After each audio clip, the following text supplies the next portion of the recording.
Okay, people who own XRP, today we have a very exciting movie for you. Today we're going to talk about the stablecoin, especially the secret plan behind it all and what it might mean for XRP. All of you are welcome to the group. My name is Nick. If this video is your first time on the channel, I hope you decide to join by the end. Follow me on all of my social media accounts if you aren't already. This will make sure you stay up to date on everything crypto. Read the rest of this sentence and then follow me right away. Also, you should join the free Discord if you haven't already. It's free of charge. There's a lot of value in there. And it has everything you need to make money and do well in this market. This is now over with. Let's talk about why Ripple wants to buy Standard Custody and Trust Company. Everything is linked. All of these things are part of a big plan that Ripple has been. Planned carefully from the start. Thanks a lot. XRP drops. Ripple's main goal is to help businesses that want to tokenize, store, move, and trade value on blockchains around the world by giving them enterprise-level solutions. And getting a trust company is a great business move for Ripple and its stablecoin. Look at this. Our company policy sign is the parent business of Standard Custody and Trust, a qualified custodian in New York. And we should be able to close the deal and sell Standard Custody and Trust to Ripple in a few days. After that, I'll be joining Ripple. That makes me very happy. Could you talk a little about how that was important for Ripple's strategy? What made Ripple want to buy Standard Custody? 10 or 11 years ago, Ripple was mainly a company that handled funds between countries. These days, it's much broader in terms of the tokenization it uses. Stablecoins will soon be used for stable payments and storage. In the end, they are focused on a mission to provide enterprise-level solutions for institutions that want to tokenize, move, and exchange value on blockchains around the world. Getting a trust company is a very smart way for them to do that. A stablecoin will be released, the CEO, Brad Garlinghouse, said a few weeks ago at Paris Blockchain. If you look at Ripple's global payments network, you'll see that many financial companies around the world are using stablecoins more and more as a way to pay and settle payments. I think Ripple wants to be a part of that from the start. Big news, big yes. I think Ripple is releasing a stablecoin to fight with USDC, Tether, and PYUSD. Ripple sees the environment as a rising tide that lifts all boats, which is the right way to look at it. You know, there's a lot of room out there for more high-quality stablecoins. This is a winner-takes-all kind of trip that Ripple wants to take. In fact, I think they want to work with the circles of the world and other issuers to help the business as a whole. What he just said, right? Using the world's shapes and other similar things. It's really interesting how everything came together, right? Around the end of 2022, Blackrock began to talk a lot about tokenization. By the middle to end of 2023, it was still getting hot. ETFs were all the rage.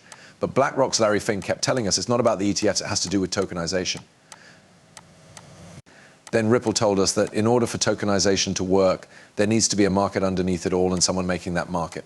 For example, you need someone to store, guard, exchange, and provide liquidity.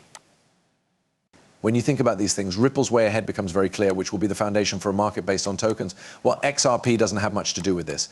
Even more, XRP is a great bridge currency because you still need something to connect all of these tokenized things of value. Still, you need to bridge stablecoins, you need to connect CBDs. All of these things still work well with the original use case for XRP, which was to provide liquidity in a way to share value. It's really important. Outside of this, we have the flywheel effect on the XRP ledger, which connects the RLUSD ledger to the XRP ledger and automatically bridges to the XRP. RLUSD, a stablecoin from Ripple, can also use the auto-bridging feature that XRP Currents offers to make the XRP record spin like a flywheel. This comes from the CEO of Standard Custody, who you just heard talk about becoming Ripple's new senior vice president of stablecoins. Now that we've finally arrived, let's talk about how Ripple's stablecoin can be used. What do you think about the new launch of the Smart Market Maker feature for XRP ledgers on the native decentralized exchange? To make the XRP ledger spin like a flywheel, the stablecoin can also use the auto-bridging that XRP already offers in the environment, which is very interesting to know since we do focus on. The end goal for Ripple is to become the most important part of the infrastructure for this digital and tokenized market. Now that we have Ripple, a stablecoin, RLUSD can also use the environment, and the fact that XRP automatically bridges gaps to create the flywheel effect. This is what the flywheel effect on the XRP ledger looks like, where XRP is the hub of everything on the record.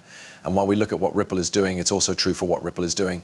Then, from our point of view, the RLUSD will be the world's currency for trade. Not sure. It's still correct. Corridors like Africa need a stablecoin backed by the dollar very badly. This is where RLUSD will be very helpful in making trades possible. At the moment, OwnerFreak uses Bribble payments to connect Africa to the rest of the world in new ways. Keep in mind that OwnerFreak has already tapped in about 1,300 pennies. It's crazy. Clip one. I think it would be great to have a steady coin that is backed by the dollar. There has been a lot of growth in both trade and capital transfers. We still have trouble with that fiat last mile, though. Also, Ripple put out a last mile playbook in, I think it was 2021. Because one of our relationships became a layer one, we were able to settle our account with the money transfer company right away. This comes from a person who works for Ownerfreak as a VP of Relationships and Blockchain Payments. Here is the third clip from Ripple Split 2023 with the founder and CEO of Ownerfreak. What do you think that will do for Africa, for example? Touchy question, because when people talk about the dollar, they bring up global issues. But let's not talk about that. The dollar is a money that can be used anywhere, like in Nairobi, Dubai, or Karachi. People would rather touch a dollar than any other coin. As a child, I grew up in Uganda, and my dad did a lot of business with Kenyans. But they always had to settle in dollars because Kenyans don't want to hold Ugandan shillings. The Ugandan doesn't want to hold the shilling from Kenya, once more because it's hard to get rid of, right, or hard to pay for. Think about it from the very beginning. Do you agree that dollars have made international trade possible? And this is clear because the dollar has been changed many times since then. We have the US dollar, which is made in the US. The euro dollar is linked to the petrodollar, which is also used around the world, which I learned today. It's really important to think about how the fact that the dollar is so accepted and easy to exchange around the world is important. There are a lot more USDT and stable coins out there than dollars in banks. Anyone on the street can get one, as can small businesses. Having stable coins backed by dollars is something that I think is driving a lot of growth in trade and money sent back home, but we still have problems with paper money, right? That's the same thing Elizabeth said about the other side of the trade being local money. When it comes to financial services fees, we still haven't quite nailed that piece yet. But yes, stable coins that are worth $1 are very important. Area, and we're also beginning to see stablecoins from Africa appear. Pairs that are likely to be liquid through DEX or different centralized market makers so that changes can be made. But we haven't quite fixed that problem yet because it will be a while before a Nigerian Naira stablecoin, a USD stablecoin, and a Mexican peso stablecoin can all be easily traded. It's important to me, though, what program in Africa is ending remittances? In the countries of Africa. Yeah, I said earlier that we put a lot of effort into working with Layer 1 partners. So we're a business-to-business company that pipes facilities all over Africa. So very little, if anything, for store users. We want to make it very cheap and simple for our customers, like money transfer companies, to send money to Africa. So one of our companies has become part of a layer that has made it possible for us and the money transfer operator to settle right away. That must be boring, right? My parents don't care about this, but my mum does know that if I use an MTO that is connected to us through this connection, she'll see that I sent her less money this month. She doesn't need to know that I used a different app and spent less. From our point of view, it's like making small changes over time by basically taking on the heavy job of the crypto mullet, right?